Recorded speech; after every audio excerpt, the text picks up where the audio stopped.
Okay, so here's refurbishing an 897 control head. I haven't done one of these before. Video of one of these. I've done a lot of these repairs, but not a video.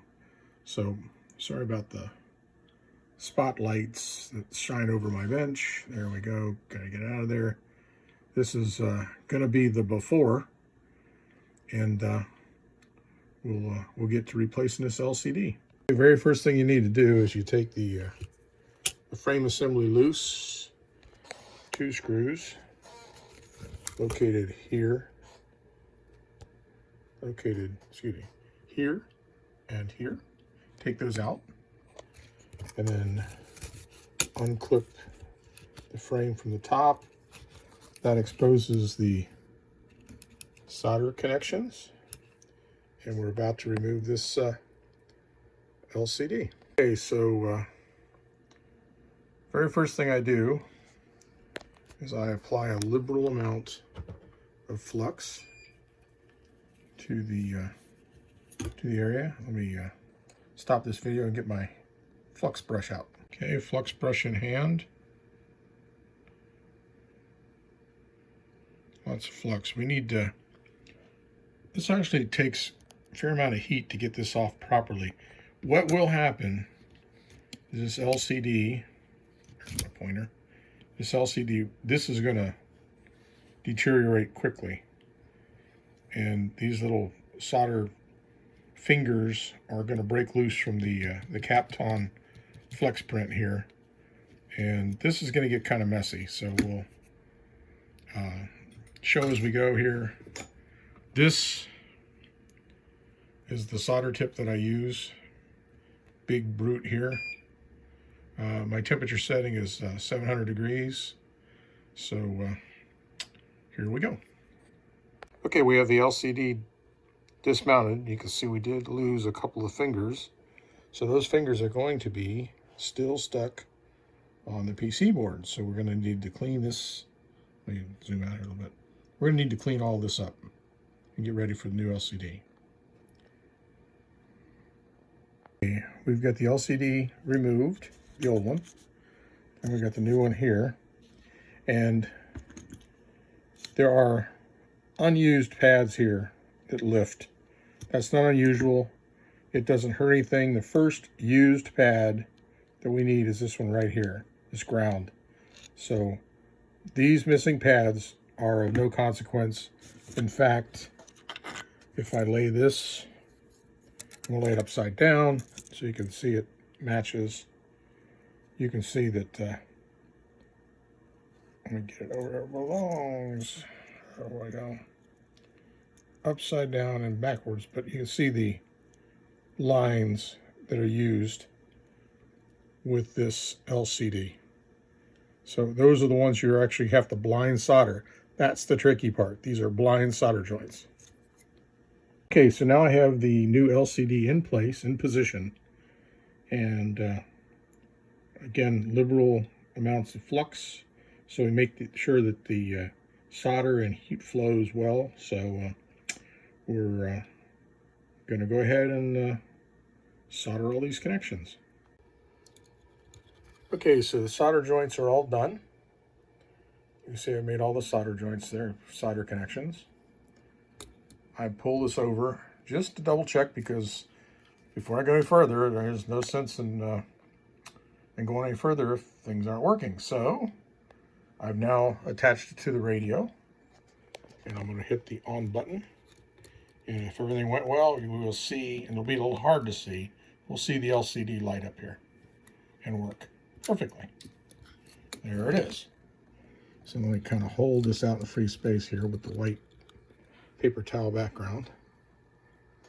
You can see that we've got a nice, beautiful LCD in place. So that's it for the electrical part of it. Okay, on this particular refurb, this is the toughest part coming. The LCD that I just installed is significantly bigger than this LCD. Doesn't make any difference when it's mounted in the radio because you don't see the extra.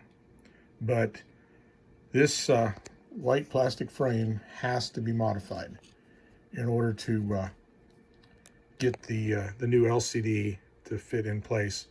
And also you have to very gingerly get this old LCD out of this plastic without breaking it.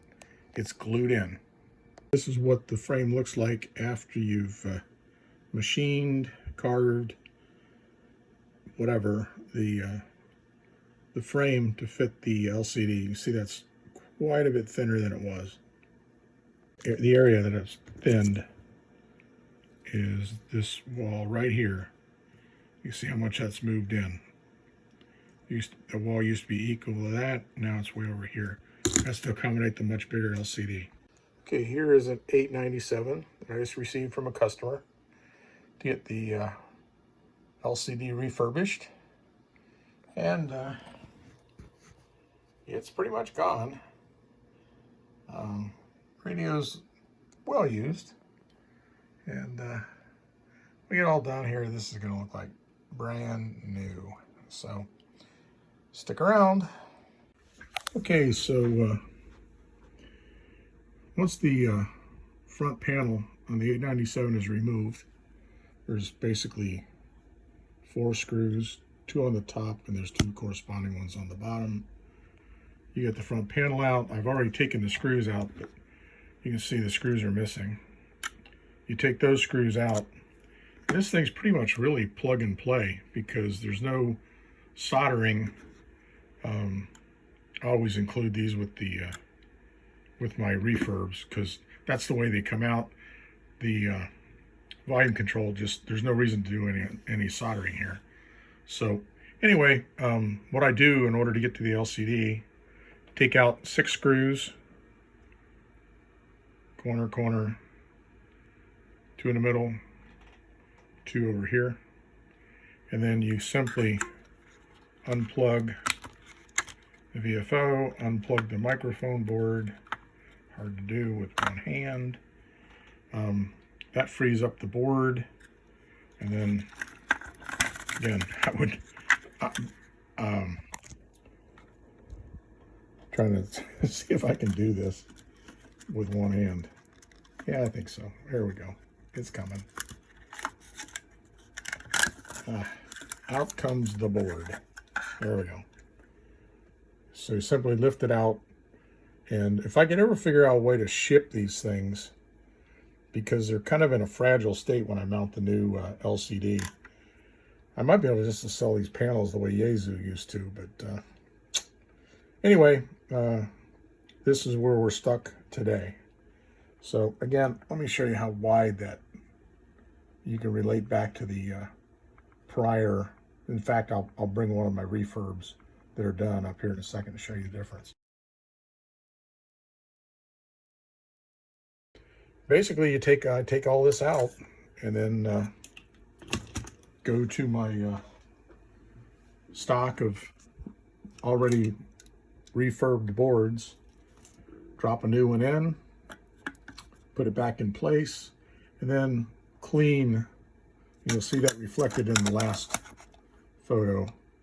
Clean everything out, and really these things snap back pretty much the way the 857s do. They clean up beautifully, and the white gunk that gets in the VFO knob, that all comes out real well. So we'll show you that here in just a minute. But anyway, that's really all the work is in getting the panel assembly.